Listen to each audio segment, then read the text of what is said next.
Days before, she predicted the death of President John F. Kennedy. Then the release from prison and the rise to power of South African President Nelson Mandela. She predicted the end of communist Soviet Union and the fall of the Berlin Wall. Who is this remarkable woman? And what is the message she now has for African American women? The amazing Reverend June Gatlin, up next on Agape.Live.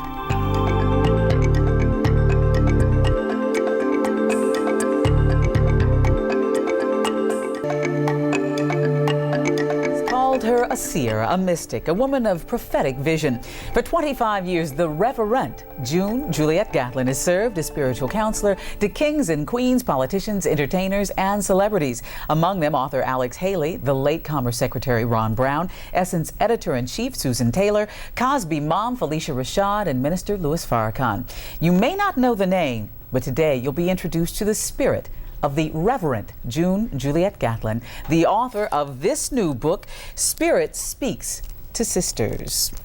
Reverend Gatlin, thanks for being with us. I'm always nervous when there's somebody I really read the book and wanted to talk to.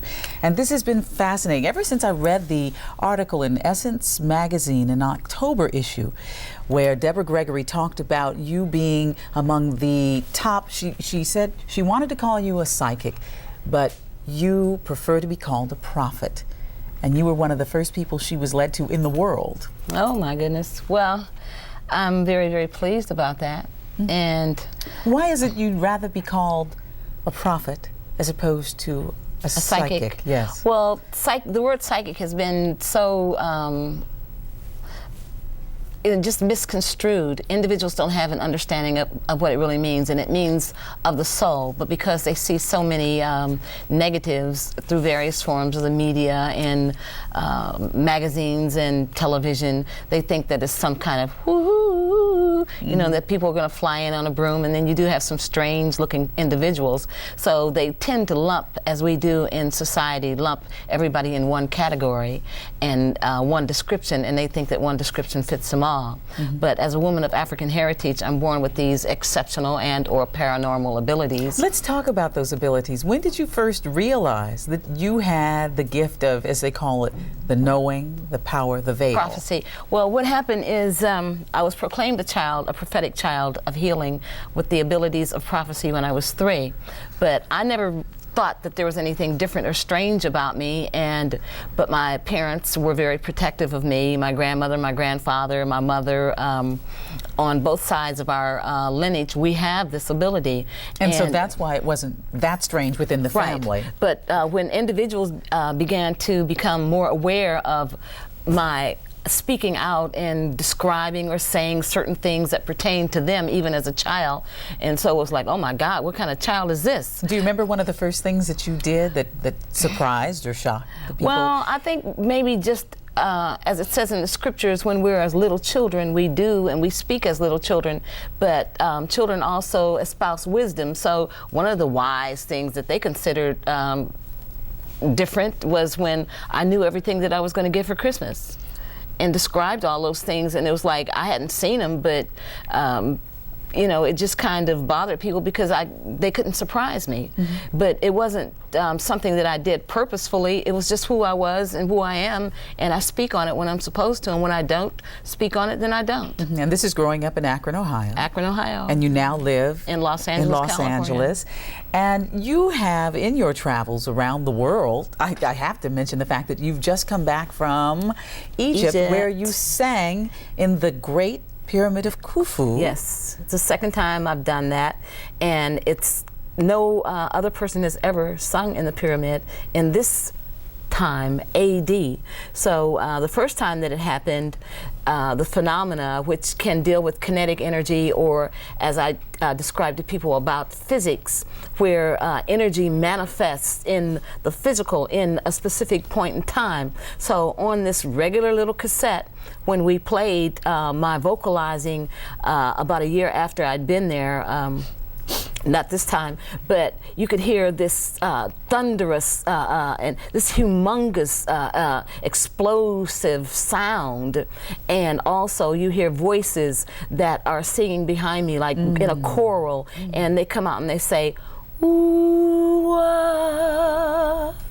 and then you hear this energy that I describe as like a million bowling balls. Okay, I have to be now. Do you think this was? What do you think it was? Well, when I was directed to go inside the pyramid and sing, because it's the most perfect sound chamber that you have outside of that which is being built through technology now. And so it shows how smart our ancient ancestors were. Okay. But anyway, when I was directed to go there, it was to call up our ancestors. Yeah. And I did it by vocalizing and following the direction of spirit, using my voice. And I didn't know that this had manifested on tape until we played it a year later. So this time I went up and I sang, and I have a DAT recording of it. So we're going to combine all of that. Now, let's talk about some of the people that you have served as a psychic counselor to. And you predicted the rise of late Commerce Secretary Ron Brown. When did the two of you meet, and what was that like, and what were you able to offer him? Well, Ron and I, the Honorable Ron Brown and I met, I can say maybe more than 10 years ago, and he was a very special man. So Ron received a lot of information. He was a very adept and astute human being, and he was very powerful as far as his political abilities, his acumen, and so there was information that he received about when it was described that he would be the first African-American man to chair the National Democratic Committee. So individuals were very, very surprised when I guess his name came up or however it was, and they were saying, oh, that could never happen, that could never be. And you had told but he him already this already. knew, yeah. And so it happened. And then he went on to become Secretary of Commerce, and he was very enthusiastic about me, about my life story, and he said that I should write my life story. So were you able, did you have knowledge? Were you able to, what was going to happen? What was going to happen to him? I was looking for him on the day that they made the announcement, and I was speaking to a friend in New York, and Ron had been on me for a week, and it was very important that I find him, and it was on me very, very strongly. And I was talking to my friend, and at the time that we were talking, they broke in on NBC and said that his plane had gone down, and she said, Ron Brown's plane has just gone down. I said, well, he's dead. And she said, no, don't think like that, June. I said, well, it wouldn't have gone down. And the relationship between you and rapper Tupac Shakur? Well, I love Tupac, but I didn't have an opportunity to meet with him, even though we were like on the verge of doing so, because I wanted to take rappers to Egypt. That's one of my dreams, is to take them over to Egypt. So there's so much that can be brought out, but I had this vision on June 6th, really, and then I put it on an alert on nationwide radio across the country about his life being in danger. I mean, the whole thing was Bob Law? Yeah, on Bob Law Night Talk, and they hooked me. They hooked me up all across the country, out of New York, call me in LA, and they do that. And what happened is I described the whole thing, the vision that was given to me, and I kept on looking for him up until maybe about a week and a half before he was shot. A week and a half actually to the date, 3 months to the date, June 7th, September 7th.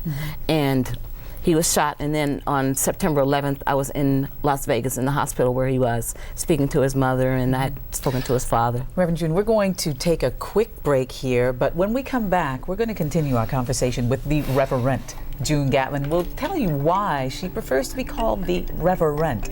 And later on, we're going to give you an opportunity to call her. Her book is Spirit Speaks to Sisters. We'll return right after these messages.